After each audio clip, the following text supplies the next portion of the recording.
You are Locked On Coogs, your daily podcast on the Houston Cougars, part of the Locked On Podcast Network, your team every day. Parker Rangers Locked On Coogs here, and it wasn't the last signing of the day for Houston. It was on the later end of the signings of the day for Houston. But Keisean Henderson, who again, I've said several times, and I will stress again because I'm excited about it, is the number one player in America per 24/7 Sports. Signed with Houston, among several other of his teammates at Legacy School of Sports Sciences. And it was an emotional moment that each athlete kind of got the mic to talk about thank yous and whatever before they all signed their pieces of paper. Keyshawn had gone live on Instagram a couple times and was like very, it was cool to see him and Michael Bishop like enjoying each other. Bishop showed up as a coach of the program in a Houston polo. I would note that Bishop did not go to Houston. He did play for Fritz at Blinn, but did not go to Houston, right? There's been a report out there without really expressing what capacity that Bishop will be involved with University of Houston football in the near future. But Keyshawn takes the mic, and it's 3 minutes. It is not a long speech. I don't even mean to say that negatively. It just no athlete got a whole lot of time. That wasn't the point. It's just saying thank you. And he quickly gets full of tears and emotional. And I think what struck me about it was Keisean Henderson has been a gifted athlete for an incredibly long time. He committed to Houston as a dual threat quarterback, listed as an athlete, I guess, technically at the time, in May of 2024. But he's been getting scholarship offers to play college football at a high level for a long time, at various positions, admittedly, but he's been getting these for a long time. Keisean Henderson is not a guy that had any doubt he was going to be able to play Division I college football, I guess what I'm saying, from a younger age than most. He is certainly a guy that has worked his butt off. He's earned it in every sense of the word, in every aspect. He has taken some natural gifts and really built them into an incredible skill set, a number one player in the country kind of skill set. That takes intention and work and effort. He's worked for this. He should know this is here. And still, in an incredibly vulnerable moment, with full of emotion and tears running down his face, and kind of unable to speak through the entire sentence at different times, he thanked his mom, and talked about how like when he was younger and people were telling him he couldn't do things like play quarterback, that was not explicitly said but implied, they'd be crying in a room together, and she'd be lifting him up.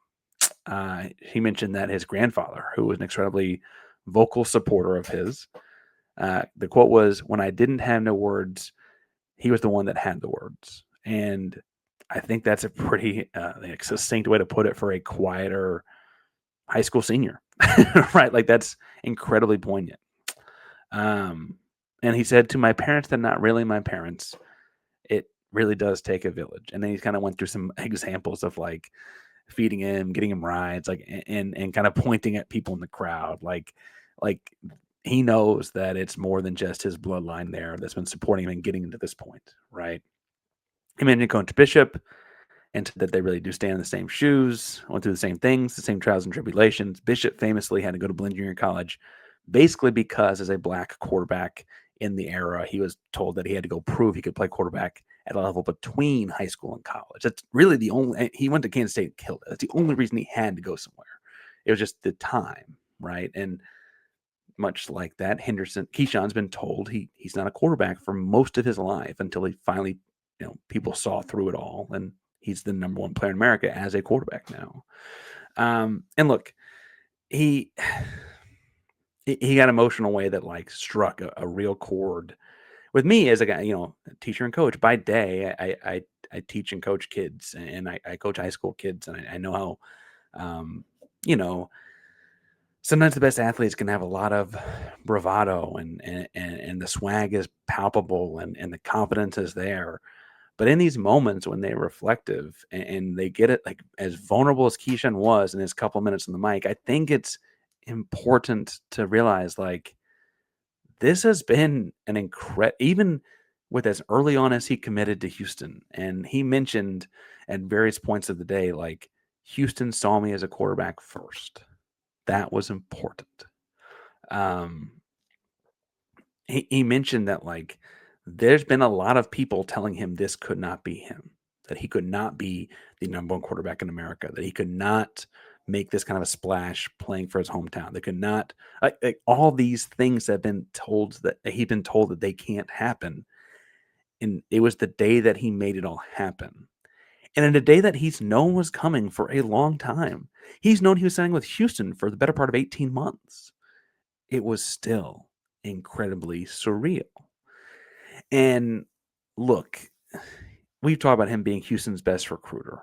By the end of the day, he was already reaching out to Landon Williams-Collins at Randall High School, a 5-star running back in the class 2027, and telling him, "Hey, stay home, let's play together." Right? Like he's already reaching out to people in the next class. He's building up the class. He's got he's done a great job at building, like saying, "Hey, I'm leading the way here by example. Follow my lead." And while he's done all of that, I think it's important to note that like he's done all of that on the outside while working through all of those people. And look, he had plenty of people telling him he could not do the quarterback thing.